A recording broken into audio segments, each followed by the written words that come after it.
கரூர் விஜயின் அரசியல் பயணத்தில் நடந்தது வெறும் கூட்டமல்ல, உயிர்களை பலி வாங்கிய துயரச் சம்பவம். Welcome to Arima media.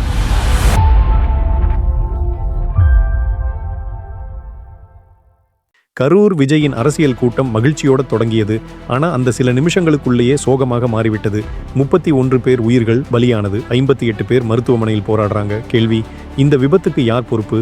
September 27 Karur Veluchamipuram. தமிழக வெற்றிக் கழக தலைவர் விஜய் இரவு 7 மணிக்கு பரப்புரை மேடை ஏறினார்.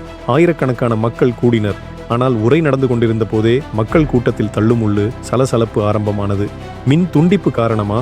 இடம் குறைவா? யாருக்கும் புரியல. சிலர் மயக்கமடைந்தார்கள். அதிகாரப்பூர்வ தகவல் படி 31 பேர் உயிரிழந்துள்ளனர். இதில் பெண்களும் குழந்தைகளும் அடக்கம். மேலும் 58 பேர் மருத்துவமனையில் அனுமதிக்கப்பட்டுள்ளனர். உடனடியாக கரூர் மாவட்ட மருத்துவர்கள் அனைவரும் பணிக்கு அழைக்கப்பட்டனர். மேலும் சேலம், நாமக்கல் மருத்துவர்களும் கூடுதலாக அனுப்பப்பட்டனர். மருத்துவர்கள் முழு இரவும் சிகிச்சை அளித்துக் கொண்டிருக்கிறார்கள். இந்த சோகச் சம்பவம் நடந்த உடனே முதல்வர் ஸ்டாலின் தலைமை செயலகத்தில் அவசர கூட்டம் நடத்தினார். இறந்தவர்களின் குடும்பங்களுக்கு 10 லட்சம் ரூபாய் நிவாரணம் அறிவித்தார். மேலும் ஓய்வு பெற்ற உயர் நீதிமன்ற நீதிபதி அருணா ஜெகதீசன் தலைமையில் விசாரணை ஆணையம் அமைக்கப்பட்டது. அதே நேரம் மருத்துவமனைக்கு சென்று அமைச்சர் மா சுப்பிரமணியன், முன்னாள் அமைச்சர் செந்தில் பாலாஜி ஆகியோரும் நிலைமையை பார்த்தனர். முதல்வர் நாளை நேரடியாக கரூருக்கு வருகிறார். இப்போ இந்த விபத்து அரசியலில் பெரிய விவாதமா மாறியிருக்கு.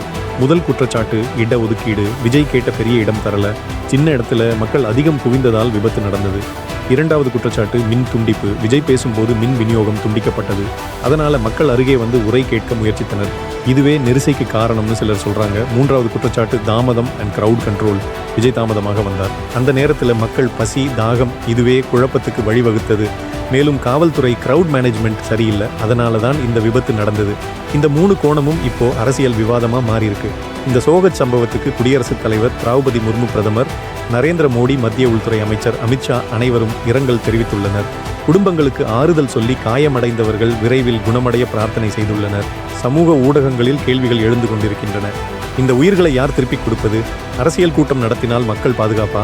எப்போதுமே அரசியல் கட்சிகள் கூட்டத்தை பேராண்மை மாதிரி காட்டுறாங்க. ஆனால் மக்கள் உயிர் முக்கியம் இல்லையா? இதுதான் சமூக ஊடகங்களில் பெரும்பாலான கேள்வி. விஜய்க்கு இது மிகப்பெரிய சவாலாக மாறி இருக்கு. அவரது அரசியல் பயணத்தின் முதல் பெரிய தடம் ஒரு துயர நிகழ்வு. கரூரில் நடந்தது ஒரு விபத்து மட்டும் இல்லை, இது ஒரு எச்சரிக்கை. மணி அரசியல் கூட்டங்கள், பேரணிகள் எவ்வளவு பெரியதாக இருந்தாலும் மக்களின் உயிருக்கு மேலே எதுவுமே முக்கியமில்லை. 31 உயிர்களை இழந்த துயரத்தில் தமிழகம் முழுக்க கேள்வி: இந்த விபத்துக்கு யார் பொறுப்பு? அடுத்த சில நாட்களில் இந்த கேள்விதான் தமிழக அரசியலின் மையமாக மாறப்போகுது.